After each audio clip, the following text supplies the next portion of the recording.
오늘 말씀은 바울이 하나님을 만나는 회심 사건을 말하고 있습니다. 이 사건을 계기로 예수님의 복음이 예루살렘에서 온 유다와 사마리아를 넘어 이방 지역으로 전파되게 되었습니다. 그런데 바울을 이렇게 바꾼 분이 누구십니까? 바로 예수 그리스도이십니다. 오늘 본문에서는 먼저 예수님을 만나기 이전에 바울의 모습이 나옵니다. 1절에서 사울이 대제사장의 공문을 들고 갈 때 여전히 위협과 살기가 등장했다고 표현하고 있습니다. 그의 마음에 살기를 가지고 있었습니다. 마음에 미움이 있었고 분노가 있었습니다. 예수 믿는 사람들을 잡아 죽여야겠다는 생각이 그의 마음속에 가득 차 있었습니다. 그런데 성경은 그렇게 살기 등등한 마음을 가지고 다메섹으로 향하는 사울을 예수님께서 부르셨습니다. 여러분, 이것이 바로 죄를 향한 우리 하나님의 사랑입니다. 여러분, 우리가 진실로 변화받기 위해서는 먼저 하나님의 사랑을 깨달아야 합니다. 우리 하나님께서 나를 얼마나 사랑하시는지, 나를 끝까지 포기하지 않으시는 그 하나님의 사랑을 깨달아야 합니다. 다음으로 예수님과 만난 사울의 모습입니다.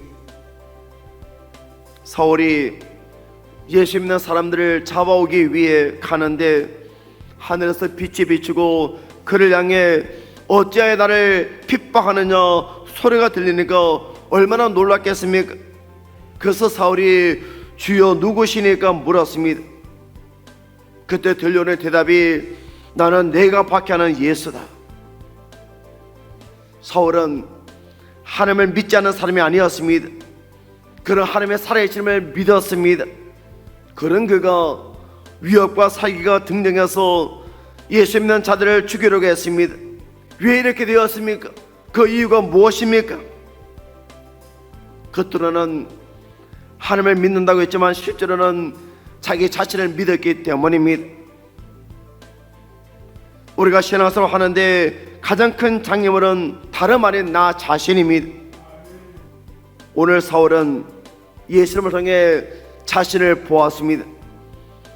자신이 얼마나 엄청난 죄인인지, 자신이 얼마나 형편없는 인간인지, 얼마나 교만하게 살았는지 자기 자신을 보았습니다. 여러분, 변화되기 원하십니까? 우리 하나님 앞에서 나를 감추고 있는 모든 가면을 벗고 벌거벗은 몸으로 자기 자신을 바라볼 수 있기를 원합니다. 그러면 진짜 나의 모습을 발견하고 하나님의 긍휼을 구할 수 있습니다. 마지막으로 우리가 변화되기 위해서는 우리 하나님의 손에 자신을 맡겨야 합니다. 여러분, 하나님을 진정으로 만난 자, 하나님 앞에서 자신을 발견한 자는 하나님의 손에 자신을 맡깁니다. 하나님의 말씀에 순종하며 살아갑니다. 사울은 예수님을 만남으로 예수님을 대적하고 핍박하던 사울에서 예수님을 주님으로 고백하고 예수 그리스도의 종 사도 바울로 거듭나게 되었습니다. 사도 바울이 그리스도의 종으로 거듭날 수 있었던 것은 그의 선택에는 의지가 아니라 오직 그를 선택하시고 사랑하셔서 당신의 일꾼으로 세우신 전적인 하나님의 은혜였습니다. 그러면 하나님께서 변화시키지 못한 사람은 아무도 없습니다. 그러므로 우리 또한 삶의 현장에서 우리 주님을 만나야 합니다. 원하기는 오늘 나를 찾아오시고 내 이름을 부르시는 우리 주님의 음성을 듣기를 원합니다. 나를 향한 놀라운 하나님의 사랑을 깨닫고 그 사랑에 감사하고 감격하는 우리 모두가 되기를 원합니다.